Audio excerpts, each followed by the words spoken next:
Olá, olá! Desde já minha oração por você é para que Deus abençoe a sua vida, para que Deus encha a sua vida com a presença dEle, para que você descubra mais e mais a profundidade do amor de Deus e a graça sobremodo excelente que já repousa sobre você, desde hoje e para todo sempre, em nome de Jesus. Eu vou falar um pouquinho também com você sobre a transformação que nós podemos ter na presença de Deus. Vou trazer aqui um versículo, é 2 Coríntios, capítulo 3, versículo 18, diz assim: mas todos nós, com o rosto descoberto, refletindo como um espelho a glória do Senhor, somos transformados de glória em glória, na mesma imagem como pelo Espírito. Somos transformados de glória em glória na mesma imagem, a imagem do Senhor. Aqui o apóstolo está fazendo uma referência ao acontecimento com Moisés, que está lá no livro de Êxodo, que Moisés esteve lá no alto do monte e Moisés contemplou e viu a glória do Senhor. O Senhor passou por ele. Ele foi escondido pelo próprio Senhor na fenda de uma rocha. E o Senhor disse: tu não verás o meu rosto, porque homem nenhum verá o meu rosto e viverá, mas eu passarei por ti, tu me verás passando.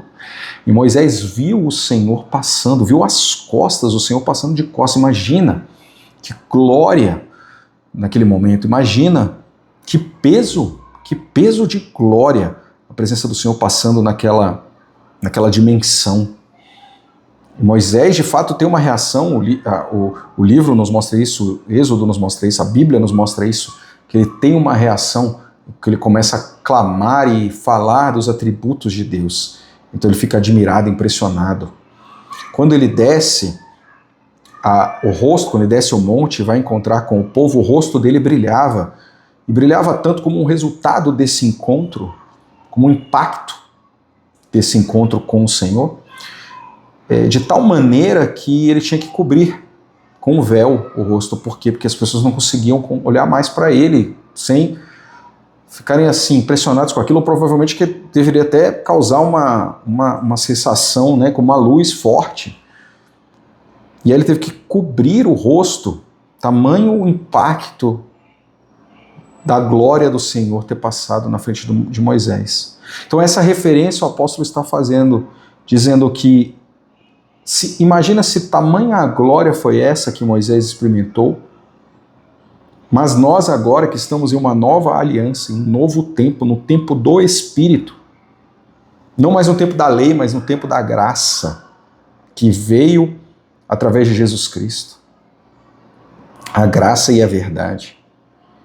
E estamos agora no tempo do Espírito, em uma dispensação em que Deus derramou e derrama e derramará ainda mais o seu Espírito sobre o seu povo, sobre a sua igreja, sobre a minha vida, sobre a tua vida. Então, se naquele tempo, no tempo da tábua da lei, na velha aliança, ou antiga aliança, já havia uma glória tão imensa, imagina a glória que agora nós podemos experimentar. Imagina a glória que agora nós podemos vivenciar, presenciar, contemplar.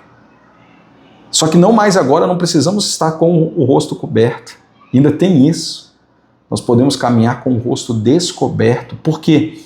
Porque agora não há nada, não há mais essa separação entre a glória de Deus e os homens. Porque por meio desse sacrifício oferecido por Jesus na cruz, nós somos lavados e cobertos e somos purificados e justificados diante de Deus, e assim podemos entrar com confiança, como também nos diz Hebreus, com confiança e com uma ousadia santa, já estando lavados pela água mais pura, já estando lavados na nossa consciência também, pela ação do próprio Senhor em nós. E nós agora podemos entrar, e nós podemos experimentar essa glória. E como resultado, agora o versículo que nós trouxemos aí em 2 Coríntios 3, 18, como resultado disso, sermos transformados. E ele nos dá um alvo, uma direção dessa transformação, um sentido para essa transformação. Porque alguém poderia dizer, mas eu vou ser transformado no quê? O meu velho homem, a minha velha criatura, vai adquirir uma nova roupagem, um novo caráter, um novo jeito de falar, de reagir, de me comportar, de pensar, de fazer planos, de entender a vida. Mas com base no quê? Qual é o paradigma? E aí ele está nos dizendo, somos transformados conforme a imagem do Senhor.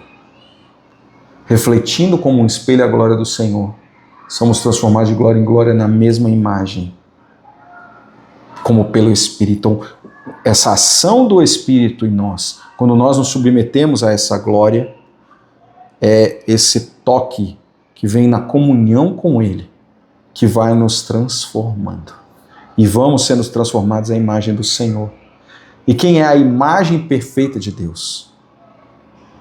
Quem é de fato esse espelho imaculado do Pai?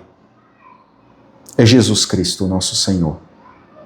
Ele é a imagem perfeita de Deus. Então, se somos transformados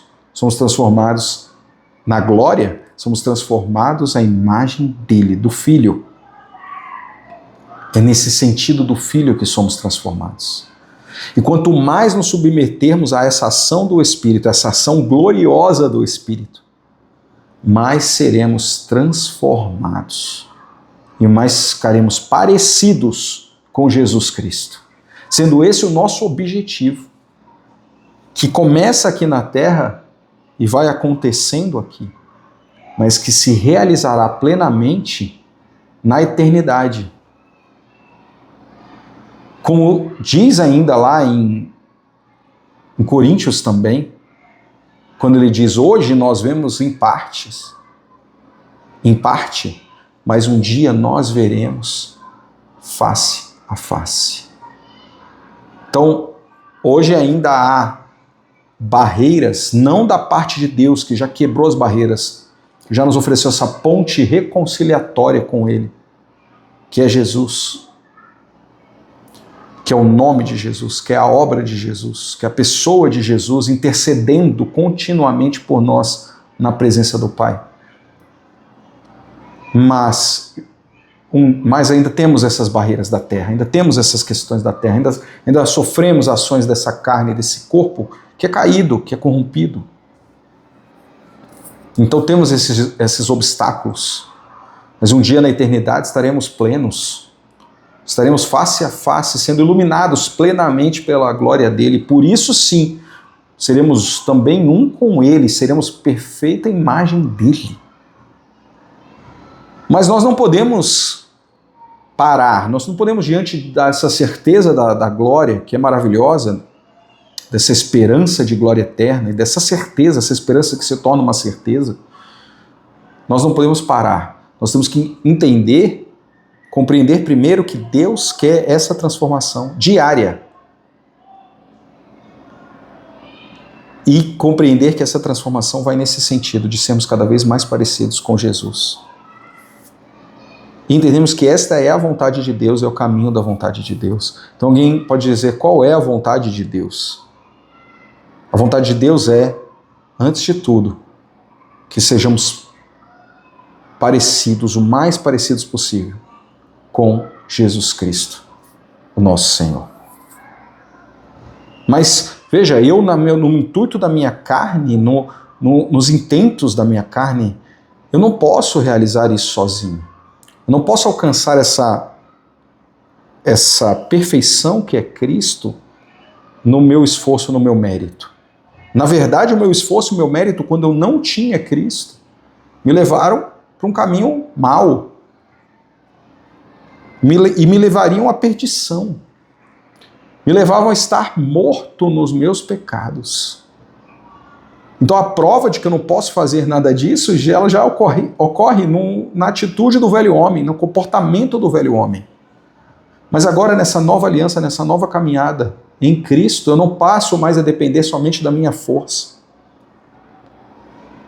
Eu passo a contar com o Espírito dele para agir em mim, em você.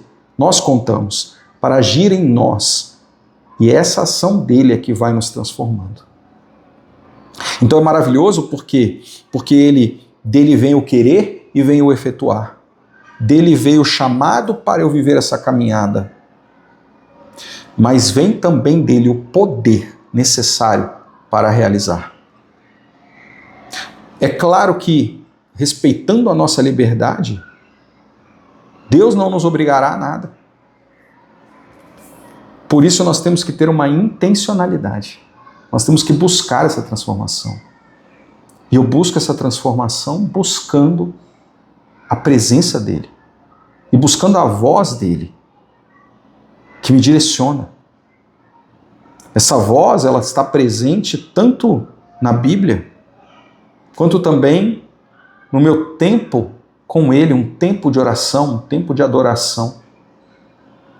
Quando eu fecho a porta do meu quarto e eu me coloco, me direciono a ele, me direciono ao Pai, ele começa a trabalhar. O Espírito de Deus, que é o Espírito de Deus Pai e é o Espírito do Filho, Deus é um só, manifestado nessas três pessoas, mas ele é um só. Então o próprio Deus também começa a trabalhar, porque ele sabe que eu, no meu próprio esforço, não posso realizar. Eu, no meu próprio esforço, nem poderia chegar a essa glória. Então ele já vai fazendo a sua obra desde então, ele já me purificou, ele me lavou, ele me cobriu com seu sangue, ele me deu acesso, agora ele começa a trabalhar. E ele trabalha no meu interior. E esse trabalhar é invisível, mas é real. Esse trabalhar é espiritual, por isso é invisível, mas ele acontece de fato. E ele acontece apesar de mim. E eu posso estar orando por coisas da minha vida. Posso estar num tempo de petições, mas mesmo assim, enquanto Deus está ouvindo as minhas petições, ouvindo as minhas orações, ele já está trabalhando. Ele já está trabalhando, ele já está colocando o poder dele para tocar-me internamente e me transformar de dentro para fora. Então a presença dele que já lá está dentro de mim, ela começa a se manifestar e vai tocando o meu corpo, mas vai tocando todas as áreas do meu ser. Vai tocando os meus pensamentos, vai tocando o meu jeito de agir, de falar, de pensar, de olhar, de reagir. Vai mudando minhas opiniões e vai também derramando com isso a santidade do Senhor no meu coração. De modo que eu vou percebendo que como que no dia a dia, de uma maneira extraordinária,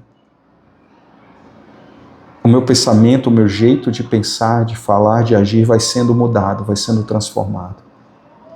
E eu vou percebendo isso como uma prova. O que mudou de fato? Eu não li centenas de livros a respeito desse assunto da santificação. Eu não me sinto pressionado, mas eu consigo dizer não para coisas que em outros tempos eu não conseguia, quando eu estava à minha própria sorte. Eu já não passo a enxergar situações de uma outra maneira e eu vejo que é o poder de Deus que está me influenciando. Então eu passo a experimentar essa transformação, mas eu não posso desistir dela. Eu não posso largar mão. Eu não posso deixar de buscar. Por quê? Porque senão eu vou tender, eu na minha carne, vou tender a voltar a me comportar daquela maneira antiga.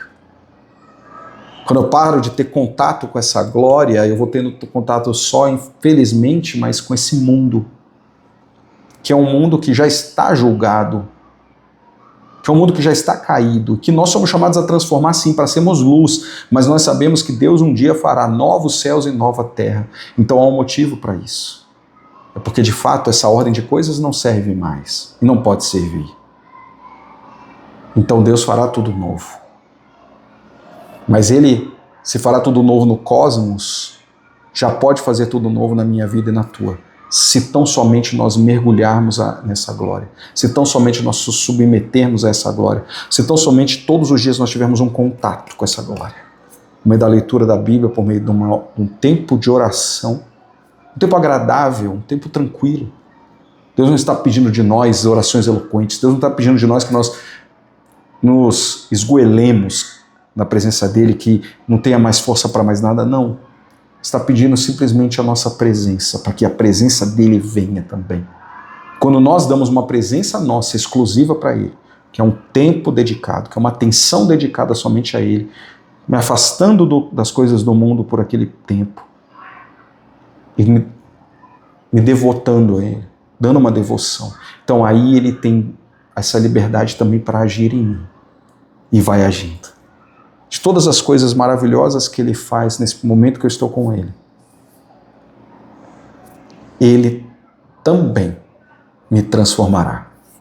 Ele também te transformará de glória em glória na imagem do Senhor. Que Deus te abençoe, hoje e sempre.